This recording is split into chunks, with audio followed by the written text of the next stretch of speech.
Faculdade de Ciências Sociais e Política, Universidade Nacional Timor-Leste, halau judicium badala tolu nulu racing hat ba finalista hamoto katus ida 5 nulu racing walu.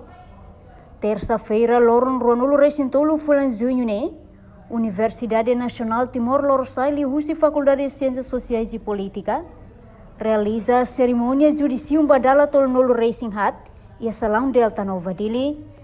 Decano Faculdade de Ciências Sociais e Política, professora Larico da Costa Ximenes afirma, Roselene Judicium idane marca momento histórico do sacrifício, esforço na dedicação tomak, estudantes iranian durante a luta tinanaruk nelarang.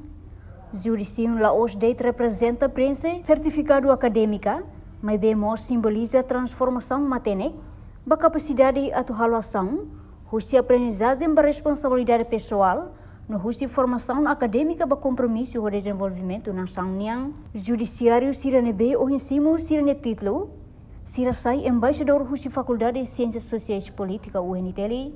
Entretanto, representante judiciário Celso Soares Amaral, hanesang melhor classificado husi Departamento de Ciências Sociais e Política ne, sente orgulho e momento especial idane, também sira hotu ne sucesso contamos o esforço apoio inang aman sira, basira na oração, inclui docente e orientador sira na dedicação de fahimatenek. Portanto, total finalista atos ida 5 nulu racing walu ne, mas o departamento hito nebe existe a Faculdade de Ciências Sociais e Política.